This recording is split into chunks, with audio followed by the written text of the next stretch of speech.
Selamat pagi, shalom semuanya. Dalam pelayanan itu kadang mendengarkan orang-orang sharing, orang-orang menceritakan kesulitan-kesulitan dalam hidupnya. Banyak yang minta tanya kenapa kok bisa terjadi gitu ya. Ada satu keluarga yang saya kenal punya 2 anak. Anaknya itu selalu bergantian sakit. Bahkan ketika dia mau liburan, dia sudah siap-siap kalau liburnya libur nasional memastikan ada dokter yang buka. Bukan hanya anaknya yang bergantian sakit, istrinya juga sakit. Sakit kritis. Pekerjaannya juga hancur. Kadang kita berpikir kok bisa ya anak Tuhan seperti itu. Beberapa waktu yang lalu saya dengar sebuah kesaksian seorang pasangan papa mama ini syok berat. Anaknya dua laki. Yang pertama memperkenalkan pacarnya ke papa mamanya. Pacarnya ganteng, saudara. Papanya syok berat, anaknya laki, pacarnya ganteng. Anak yang kedua bilang, papa mama harus bisa terima. Tapi pada waktu dia datang, dia berpakaian wanita, pakai wig rambut panjang. Dia bilang, papa mama aku lebih suka jadi perempuan. Papa mama ini syok. Kadang kan kita pikir kok bisa ya orang-orang bilangnya cinta Tuhan tapi mengalami hal-hal yang berat dalam hidupnya. Bayangan kita kalau kita ini ikut Tuhan harusnya semuanya baik-baik saja. Siapa yang mau baik-baik saja coba lambaikan tangan. Nah, kita kan semua maunya baik-baik saja, tapi berapa banyak dari kita akhirnya menyadari ternyata enggak baik-baik saja. Terus kita kecewa sama Tuhan, kita marah sama Tuhan. Hari ini kita mau belajar satu bagian dari firman Tuhan. Firman ini diambil dari 1 Tawarik, pasalnya yang ke-21, bercerita tentang Raja Daud. Raja Daud pada waktu itu lagi jaya-jayanya, dia lagi berhasil, dia menang, Israel lagi luar biasa mengalahkan tentara-tentara di sekelilingnya, dan di puncak keemasannya dia itu memberi tugas kepada panglimanya yaitu Yoab. Dia perintahkan kepada Yoab untuk melakukan sensus, saudara, melakukan perhitungan. Pada waktu Raja Daud minta kepada Yoab dan para penatuannya, para tua-tuanya untuk melakukan perhitungan, Yoab sudah memperingatkan Daud untuk tidak melakukan. Dikatakan di firman Tuhan ayat yang kedua, lalu berkatalah Daud kepada Yoab dan kepada para pemuka rakyat, pergilah, hitunglah orang Israel dari Berseba sampai dan bawalah hasilnya kepadaku supaya aku tahu jumlah mereka. Lalu berkatalah Yoab, kiranya Tuhan menambahi rakyatnya 100 kali lipat daripada yang sekarang ya Tuanku Raja. Bukankah mereka sekalian hamba-hamba Tuanku? Mengapa Tuanku menuntut hal ini, yaitu menyuruh sensus? Mengapa orang Israel harus menanggung kesalahan oleh karena hal itu? Namun tita raja itu terpaksa diikuti oleh Yoab, maka pergilah Yoab menjelajahi seluruh Israel, kemudian kembali ke Yerusalem. Yoab tidak punya pilihan. Rajanya minta diadakan perhitungan, dia harus pergi melakukan perhitungan itu meskipun di dalam hatinya hal itu tidak boleh dilakukan karena Tuhan akan murka dan bangsa Israel harus menanggung akibatnya. Tapi namanya Daud lagi sukses, lagi di puncak keberhasilan, orang yang lagi berhasil itu kan susah untuk diomongi.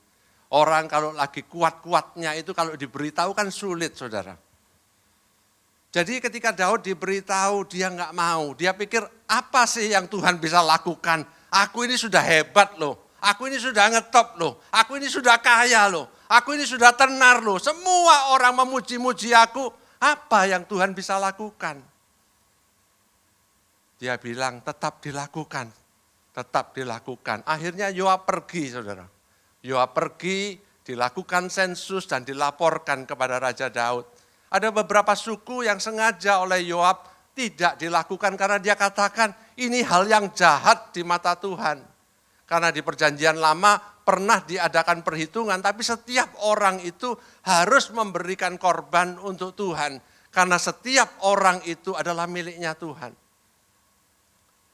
Jadi pada waktu setelah sensus dilakukan, dilaporkan, dikatakan kemudian mulailah karena hal itu jahat di mata Allah, sebab itu dihajarnya orang Israel. Lalu berkatalah Daud kepada Allah, aku telah sangat berdosa karena melakukan hal ini, maka sekarang jauhkanlah kiranya kesalahan hamba-Mu ini, sebab perbuatanku itu sangat bodoh. Minggu lalu kita belajar apa? Masih ada yang ingat minggu lalu khotbahnya Kak Lid apa? Daud itu dipilih karena hatinya itu loyal kepada Tuhan. Masih ingat enggak saudara? Kalau enggak ingat kasihan yang khotbah minggu lalu kan gitu ya. Saudara, orang yang loyal kepada Tuhan, itu pun ketika dia berhasil, ketika dia berkembang, ketika dia menjadi tenar, ketika dia menjadi kaya, ketika dia naik sangat tinggi, dia harus berhati-hati. Karena orang yang hatinya bersih pun kalau dia tidak menjaga baik-baik, dia bisa jatuh, saudara. Pada waktu ini Daud menyadari bahwa Tuhan sudah marah, Tuhan sudah murka, dia cepat-cepat minta ampun. Itu yang kita bisa belajar dari Daud, saudara. Daud bukan raja yang sempurna, tidak ada dari kita juga yang sempurna. Setiap kita ini bisa berdosa. Satu hal yang kita bisa belajar dari Daud, ketika kita jatuh dalam dosa, kita cepat-cepat minta ampun kepada Tuhan. Orang jatuh itu bisa jatuh, tapi ada orang yang jatuh masih bulet terus, saudara. Masih memberi alasan kenapa dia tetap harus melakukan apa yang dia lakukan. Raja Daud, dia tahu dia sudah salah, dia bilang sama Tuhan, Tuhan aku ini sangat bodoh. Orang yang mengaku bodoh di hadapan Tuhan itu orang yang pintar, saudara. Orang yang mengaku dia bodoh di hadapan Tuhan, dia itu orang yang pintar. Orang yang bodoh itu orang yang mengaku pintar di hadapan Tuhan. Diingatkan enggak mau, ditegur enggak mau, dinasehati enggak mau. Kenapa? Karena merasa sudah terlalu besar. Apa yang Tuhan bisa lakukan dalam hidupku?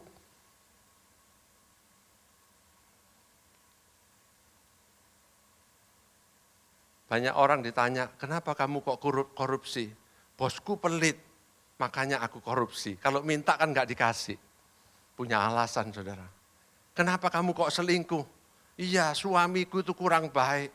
Istriku itu enggak secantik sekretaris. Ada aja kita punya alasan kenapa kita melakukan dosa. Tapi Daud ini menurut saya orangnya, dia tahu dia banyak berbuat salah.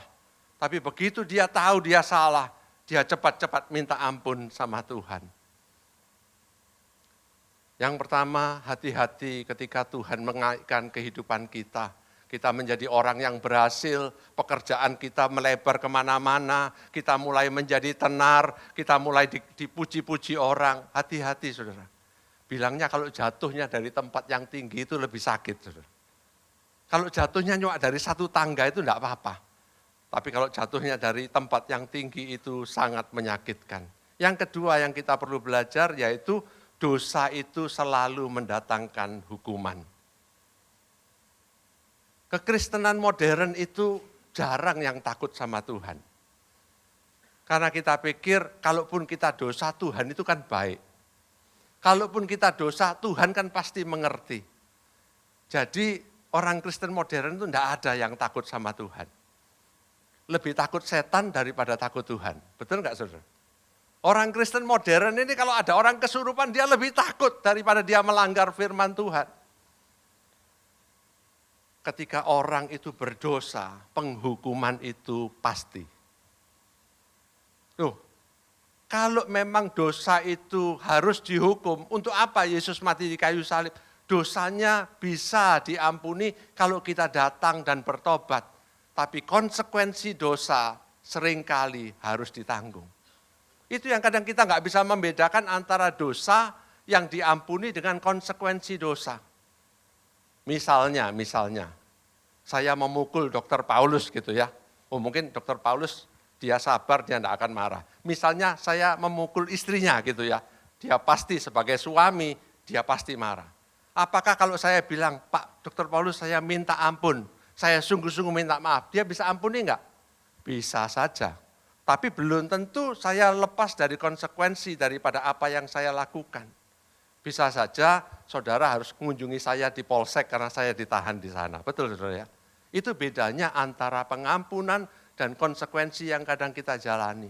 Di dunia yang tidak sempurna ini kita bergumul karena kita harus menanggung banyak konsekuensi dosa dalam hidup kita. Yang kita anggap enggak apa-apa. Yang kita anggap terlalu kecil. Pada waktu itu datanglah Gad kepada Daud lalu berkata ia kepadanya, beginilah firman Tuhan.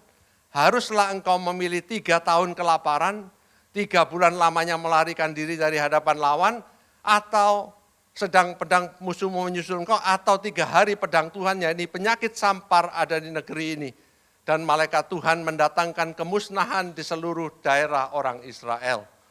Maka pada waktu itu Gad disuruh datang kepada Daud memberikan pilihan, multiple choice. Kalau kita yang disuruh milih, saudara pilih yang mana saudara? 3 tahun kelaparan, 3 bulan dikejar-kejar, atau 3 hari penyakit sampar. Kalau boleh diterjemahkan di zaman sekarang ini mungkin seperti ini saudara. Kesulitan finansial 10 tahun. Atau 3 tahun saudara dikejar-kejar sama petugas keamanan, petugas pajak, atau kejaksaan dan polisi misalnya gitu ya. Atau 3 hari saudara mengalami penyakit kritis. Pilih yang mana? Daud menghitung semuanya bukan pilihan yang enak.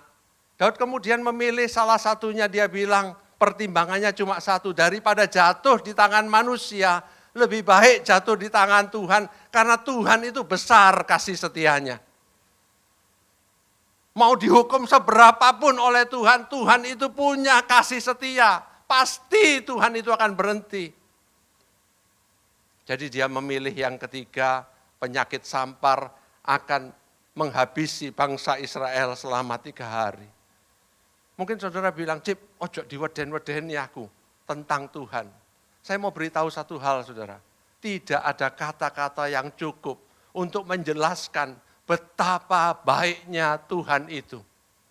Juga tidak ada kata-kata yang cukup untuk menjelaskan betapa mengerikannya kalau Tuhan itu sedang murka di dalam kehidupan kita. Kita sudah dengar banyak Tuhan yang baik. Bagaimana dengan Tuhan yang murka? Cip, itu kan perjanjian lama. Tuhan itu dulu perjanjian lama memang suka murka, ngamuan memangnya. Tapi kan Tuhan sudah bertobat di perjanjian baru. Dia sudah jadi Tuhan yang baik. Siapa yang percaya seperti itu, saudara? Tuhan itu tidak pernah berubah. Tuhan yang bisa murka di perjanjian lama, dia tetap Tuhan yang bisa murka di perjanjian baru. Hati-hati ketika kita memutuskan untuk melakukan sesuatu yang menyakitkan hati Tuhan. Dosa itu pasti mendatangkan hukuman. Dan yang mengerikan hukuman itu kadang tidak kita bisa tanggung sendirian. Seringkali dosa itu kita harus tanggung bersama-sama dengan orang-orang di sekeliling kita. Di ayat yang ke-14 dikatakan, jadi Tuhan mendatangkan penyakit sampar kepada orang Israel, maka tewaslah dari orang Israel 70.000 orang dalam waktu 3 hari itu saudara. 70.000 orang. Tiba-tiba tetangga semua mati satu keluarga. Tetangga sini mati semua satu keluarga. 70.000 orang dalam waktu 3 hari. Daud ketika melihat itu hatinya hancur. Tiba-tiba dia sadar, ngapain harus sensus, ngapain harus lakukan dosa itu. Gak nyocok bahasa Perancisnya saudara. Sebelum kita lakukan dosa, pikirkan dulu. Kira-kira kalau kita tahu akibat yang harus kita tanggung, apakah kita tetap mau lakukan? Kalau Daud ketika dia lihat rakyatnya mati begitu banyak, orang-orang menangis, orang-orang tidak punya kesempatan sama sekali. Daud ngomong gini sama Tuhan di ayat 17, bukankah aku ini yang menyuruh menghitung rakyat, dan aku sendirilah yang telah berdosa dan yang melakukan kejahatan. Tapi domba-domba ini apa yang dilakukan mereka? Ya Tuhan Allahku, biarlah kiranya tangan-Mu menimpa aku dan kaum keluargaku. Tapi janganlah tulah menimpa umat-Mu. Ketika Daud melihat akibat daripada dosa yang dia lakukan, dia kemudian tiba-tiba dia menyadari bahwa dia sebenarnya penyebab daripada semuanya. Dia minta sama Tuhan, bisa enggak aku aja yang tanggung? Bisa enggak kira-kira saudara? Enggak bisa saudara. Ketika kita melakukan kesalahan, orang-orang di sekeliling kita menanggungnya. Saudara, pada waktu itu coba kita pikirkan, Daud itu loh dosanya apa tuh? Cuma sensus, bukan mendirikan kuil untuk para berhala, bukan saudara. Cuma sensus, betul nggak saudara? Kenapa toh harus dihukum berat? Seringkali kalau kita melakukan dosa kan kita juga ngomong gitu sama Tuhan. Kok cuma gini loh, Tuhan kan enggak apa-apa. Kan kita enggak pernah tahu apa dampak daripada kesalahan, dosa, pemberontakan kita kepada Tuhan. Apa hubungannya sensus dengan penyakit sampar Tuhan? Banyak pertanyaan yang bisa ditanyakan. Bahkan sebagian dari kita berpikir Tuhan itu enggak adil ya. Masa yang salah Daud, tapi rakyat Israel yang harus menanggung. Siapa yang bilang Tuhan tidak adil? Coba angkat tangan. Pasti enggak ada yang berani ya nanti. Enggak ilok bilangnya gitu ya, bilang Tuhan enggak adil. Tapi bukankah kita juga seringkali seperti itu? Kita menjadi orang-orang yang tidak adil, yang menurut kita Tuhan harusnya enggak lakukan seperti itu. Misalnya saya mau tanya para ibu di sini ya, yang masih punya anak belum menikah, mau cowok atau cewek misalnya gitu ya. Terus kemudian anak saudara memperkenalkan calonnya. Calonnya itu ditanya, papa di mana? Lagi di Medaeng ditahan karena dia bandar narkoba. Mamamu di mana? Mama sudah kawin lagi. Saudara, siapa yang kira-kira di sini memberikan anaknya untuk dinikahkan? Coba angkat tangan mama-mama. Terus sekarang saya mau tanya, kalau papa mamanya jelek, apakah anaknya pasti jelek? Kalau papa mamanya baik, apakah anaknya pasti baik? Bukankah kita juga enggak adil? Dosanya papa mamanya kita tanggungkan ke anaknya? Sama aja kan gitu ya. Kita belum jadi Tuhan aja sudah bisa pilih-pilih.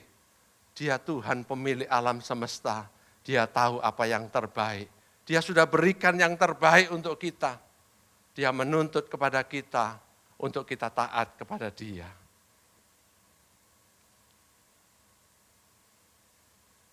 Yang ketiga, Tuhan itu mau dan sanggup menghentikan penghukuman. Penyakit sampar yang sedang melanda dengan luar biasa itu 70.000 orang sudah mati. Pada waktu itu Daud dan para tua-tua sudah kemudian tersungkur minta ampun sama Tuhan. Daud sudah nangis-nangis mungkin sama Tuhan, minta ampun, aku aja yang tanggung. Aku dan keluargaku aja yang tanggung. Jangan diteruskan lagi ya Tuhan, aku aja yang tanggung. Pertobatan dan hati yang hancur itu membuat Tuhan kemudian mengatakan kepada malaikat, cukup, cukup, jangan diteruskan, turunkan sekarang tanganmu itu. Maka malaikat berhenti saudara. Menurut saya dari seluruh pasal ini, kata cukup itu kata yang terindah. Kenapa? Ketika bangsa Israel sedang dalam hukuman, Tuhan melihat, menurut saudara apakah hati Tuhan tidak hancur? Hatinya juga hancur. Maka dikatakan pula Allah mengutus malaikat ke Yerusalem untuk memusnahkannya. Dan ketika hendak dimusnahkannya maka Tuhan melihatnya. Lalu menyesallah ia karena malapetaka yang hendak didatangkannya itu. Lalu berfirmanlah ia kepada malaikat pemusnah itu, cukup, turunkanlah sekarang tanganmu itu. Bahasa manusia yang dipakai adalah menyesallah Tuhan. Karena itu mungkin bahasa yang kita bisa mengerti. Tuhan ketika melihat hatinya hancur, Dan dia mengatakan cukup sudah, tulahnya cukup, berhenti aja. Seringkali ketika kita melewati masa-masa yang berat dalam hidup kita, rasanya Tuhan tidak mengerti. Ketika kita bergumul, kita ditipu orang, kita dikhianati orang, kita mengalami masalah-masalah kesehatan, keluarga hancur, anak memberontak. Kita berdoa seolah-olah Tuhan tidak dengar.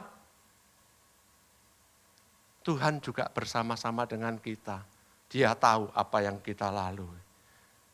Hari itu dia katakan, cukup sudah, cukup sudah.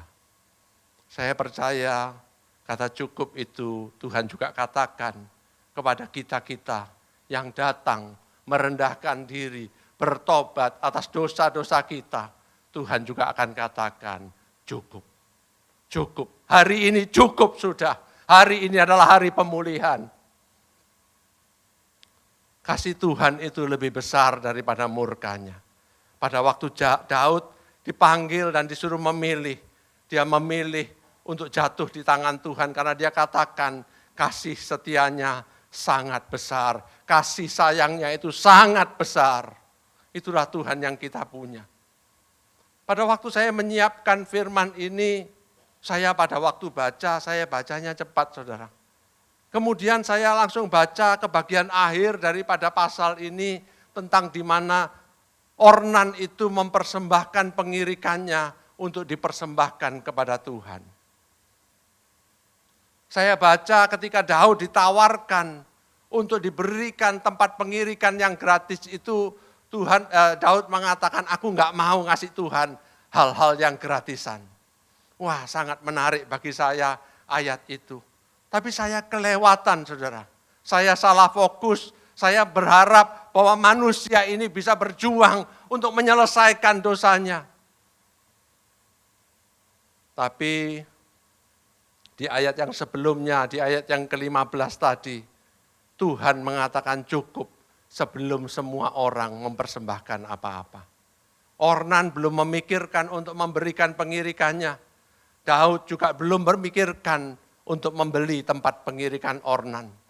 Tapi Tuhan di dalam inisiatif kasih-Nya yang besar, Dia mengatakan kepada malaikat, sudah cukup, sudah cukup. Ini adalah bagian yang terindah dari seluruh pasal tadi. Tuhanlah yang punya inisiatif untuk menghentikan penghukuman di dalam kehidupan kita. Dialah yang punya inisiatif untuk memberikan jalan keluar supaya setiap kita bisa dipulihkan. Pertobatan diikuti dengan korban. Di ayat yang ke-21 dikatakan demikian saudara. Ketika Daud sampai kepada Ornan, maka Ornan mengangkat mukanya dan melihat Daud, lalu keluarlah ia dari tempat pengirikan. Kemudian sujudlah ia kepada Daud dengan mukanya ke tanah. Berkatalah Daud kepada Ornan, berikanlah kepadaku tempat pengirikan ini, supaya aku mendirikan di sini mezbah bagi Tuhan. Baiklah berikan itu kepadaku dengan harga penuh, supaya tulah ini berhenti menimpa rakyat. Jawab Ornan kepada Daud, ambillah dan baiklah tuanku raja melakukan apa yang dipandangnya baik. Lihatlah aku berikan lembu ini untuk korban bakaran, dan eretan-eretan pengirik ini untuk kayu bakar, dan gandum untuk korban sajian. Semuanya itu aku berikan. Bahasa hari ini adalah gratis, saudara. Gratis. Saudara, kita perlu baca lebih teliti. Ketika itu dikatakan Ornan ini orang Yebus. Orang Yebus ketika bangsa Israel masuk ke tanah Kanaan, orang Yebus termasuk salah satu yang harusnya dimusnahkan. Enggak tahu kenapa dia lolos, saudara. Tapi dia tahu bahwa sebenarnya Tuhan akan memusnahkan bangsa Yebus, suku Yebus. Dan dikatakan pada waktu Tuhan mengatakan cukup, malaikat itu berdiri dekat tempat pengirikan Ornan. Mungkin kayak kita di sini, dia di sebelah sana. Tapi karena malaikat itu besar dan pedangnya berkilau-kilau, Yebus melihat itu, dia tahu mungkin waktunya sudah datang. Dan ketika itu Daud datang, dikatakan Daud minta pengirikannya. Ornan kemudian menawarkan untuk memberikan tempat pengirikan itu gratis. Tempat pengirikan itu kalau kayak kita ini toko kita gitu saudara ya. Toko yang menghidupi keluarga kita. Seluruh yang kita punya. Ornan bilang begini sama Daud, wis tak kasihkan semua. Yang penting aku tidak mati hari ini. Keluargaku tidak mati. Aku akan berikan semuanya. Tapi Daud katakan demikian. Bukan begitu, melainkan aku mau membelinya dengan harga penuh. Sebab aku tidak mau mengambil milikmu untuk Tuhan dan tidak mau mempersembahkan korban bakaran dengan tidak membayar apa-apa. Maka Daud memberikan kepada Ornan sebagai bayaran tempat itu emas seberat 600 sikal. Saking saya senangnya sama bagian ini ketika Daud mengatakan bahwa dia mau untuk membayar dan dia tidak mau gratisan, saudara. Saya tanya sama mantu saya, apa bahasa Mandarinnya? Nanti pas khotbah tak sampaikan.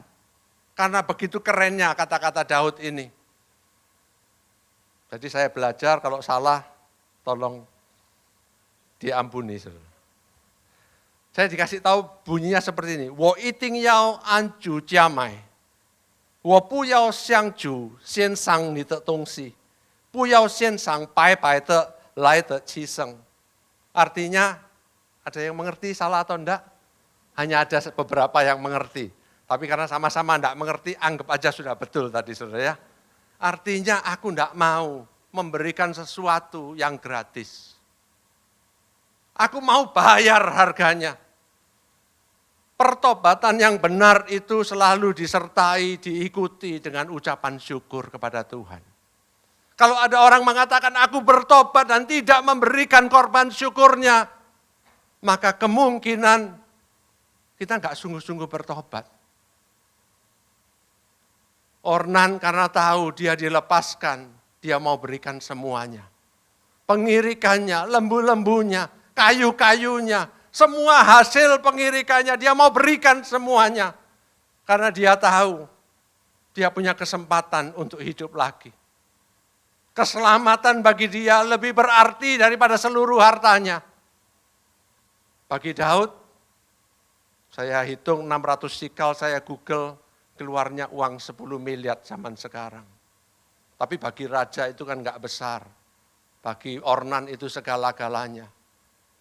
Tapi bagi Daud, dia dikasih kesempatan supaya tulah berhenti. Bayar aja 10 miliar, naik bikin mesbah, naikkan persembahan bagi Tuhan. Daud bilang, wah iki murah ini ya. Wis gak pakai diskon-diskon. Kalau sekarang orang Kristen mau ngadain acara datang, ayo aku tak beli, tapi ini untuk acara gereja, bisa enggak didiskon? Kita selalu, pokoknya untuk Tuhan kita minta diskon. Daud ini tidak mau pakai diskon, saudara. Dia katakan, aku mau bayar penuh. Aku mau bayar penuh. Dia merasa bayar penuh pun itu masih murah. Ornan mau berkorban, Daud mau berkorban. Tapi siapa yang berkorban paling besar? Siapa yang berkorban paling besar? Tuhan tahu korban manusia itu terbatas. Ketika Tuhan melihat seluruh isi dunia ini, orang-orang yang harusnya dibinasakan, saya harusnya dibinasakan karena dosa-dosa saya.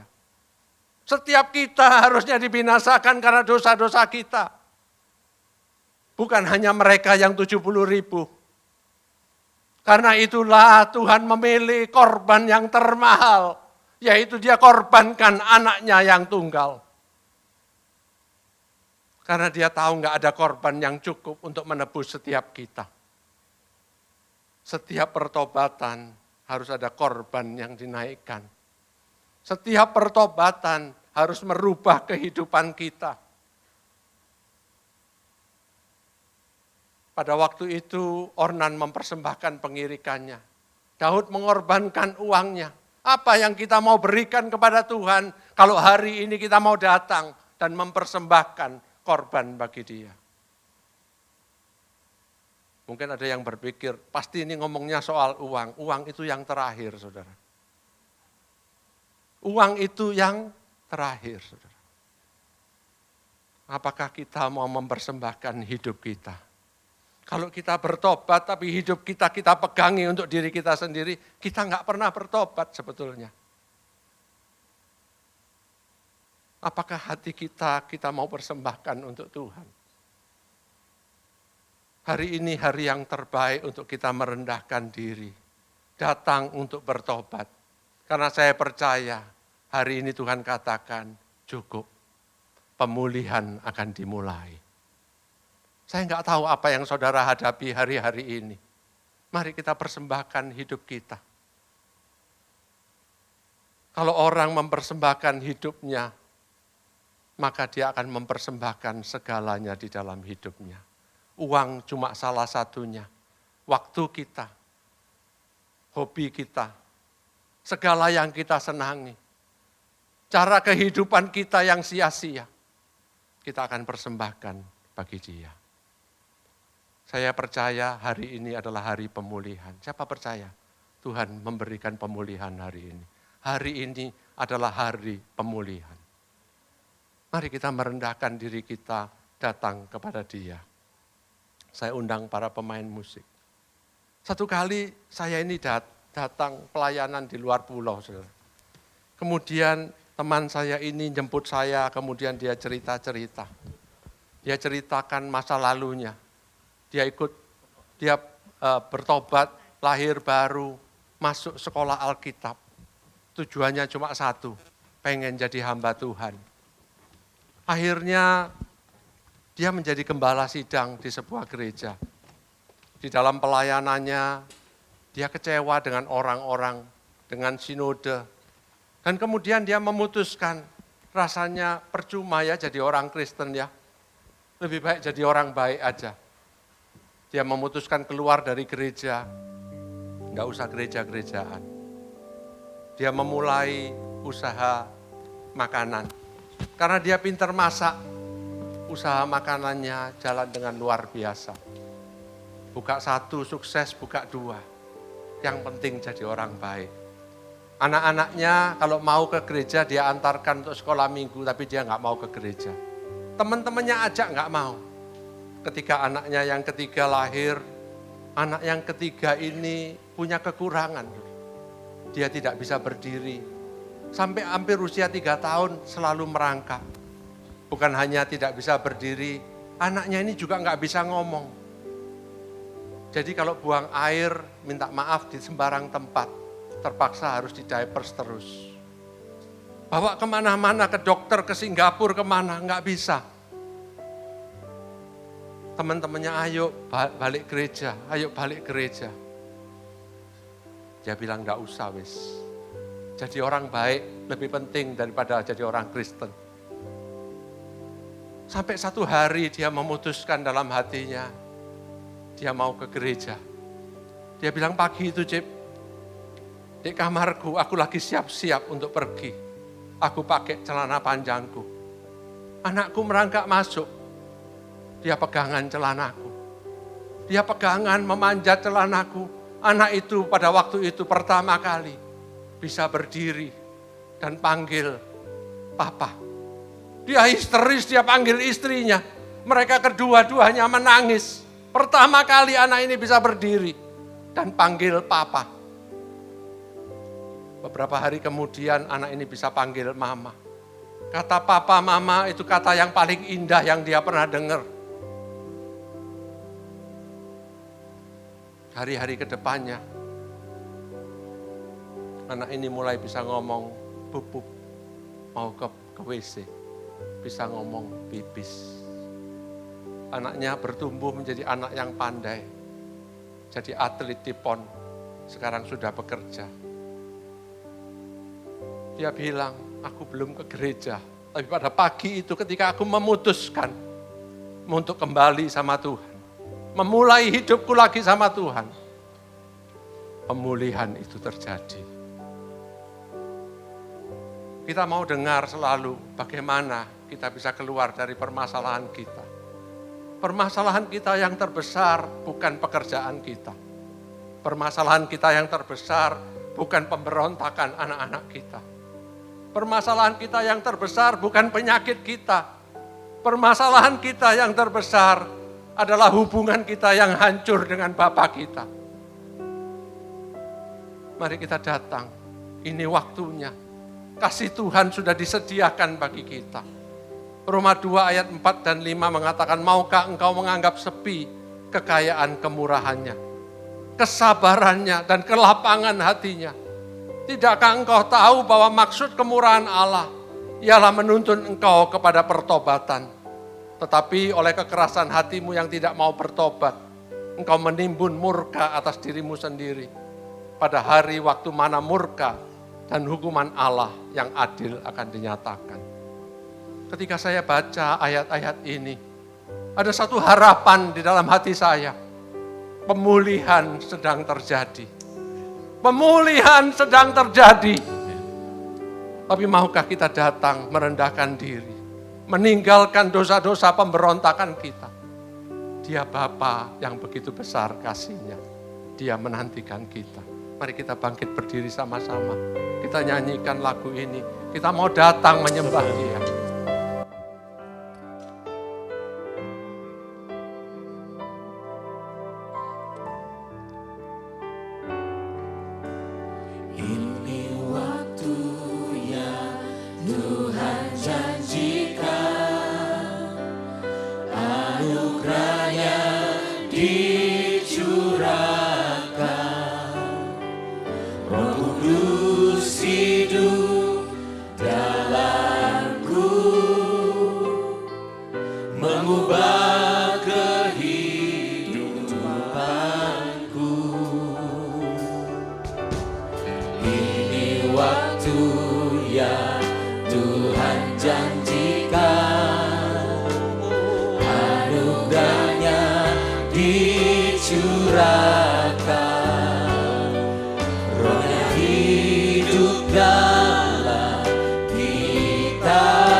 Kasih Tuhan itu memulihkan kita.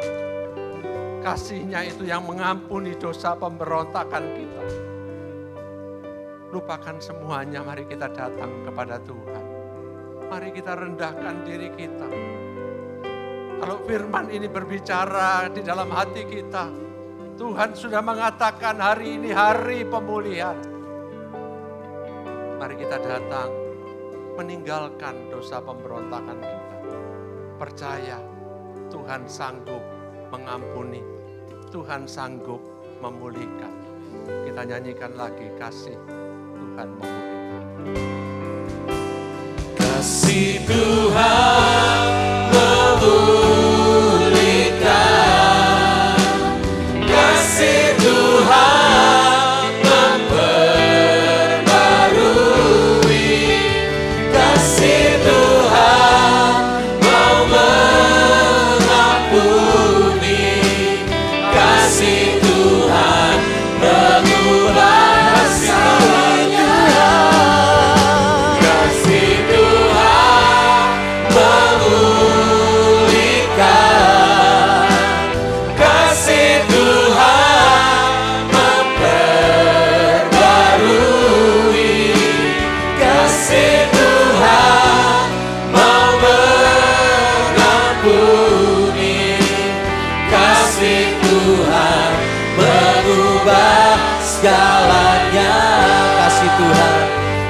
kasih Tuhan mengubah segalanya. Kasih Tuhan mengubah segalanya.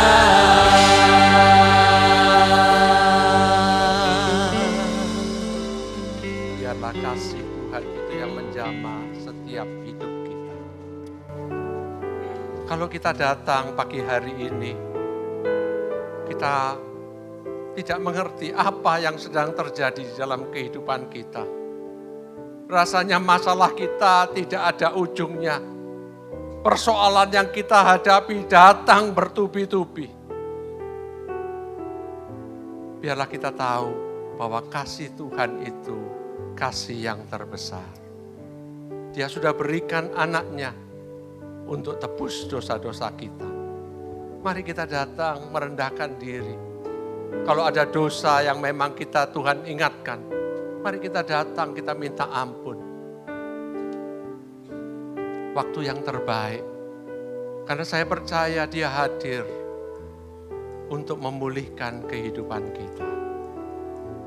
Kalau engkau datang pagi hari ini, engkau katakan, Tuhan, hidupku sudah jauh daripada Engkau. Aku sudah melanggar ketetapan-ketetapan-Mu.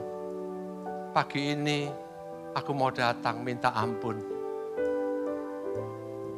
Kalau saudara enggak keberatan, angkat tanganmu kepada Tuhan. Angkat yang tinggi enggak apa-apa. Sisanya enggak usah lihat keliling. Tuhan itu Tuhan yang mudah untuk mengampuni. Tuhan itu Tuhan yang hatinya hancur ketika melihat apa yang kita lewati di hari-hari kita. Tuhan, Kau lihat tangan anak-anak-Mu. Seperti Daud, kami mau merendahkan diri. Ampuni dosa pemberontakan kami ya Tuhan. Biar Engkau memberi kami kekuatan untuk hidup berkemenangan. Berdoa pagi hari ini ya Tuhan. Kami bersahati, minta biarlah tulah itu berhenti. Biar hari ini menjadi hari pemulihan. Amin. Amin. Keluarga yang hancur dipulihkan. Amin. Amin. Pekerjaan yang hancur Tuhan berkati kembali. Lebih daripada semuanya, relasi kami yang hancur dipulihkan Tuhan. Berdoa Tuhan untuk setiap anak-anak-Mu yang datang menyerahkan diri kepadamu. Biarlah Tuhan memberikan kemurahan pagi hari ini. Biarlah hari ini menjadi hari kelegaan. Biar hadirat-Mu itu Tuhan menyertai kami. Kami pulang, kami dilegakan, dimenangkan, disegarkan kembali. Terima kasih Tuhan untuk kasih setia-Mu, untuk kemurahan-Mu. Terima kasih ya Bapa. Kami serahkan Tuhan anak-anak-Mu ini ke dalam tangan-Mu. Berkati, kuatkan ya Tuhan. Biarlah Engkau menyertai kehidupan mereka. Di dalam nama Tuhan Yesus yang percaya sama-sama katakan amin. Tuhan berkati.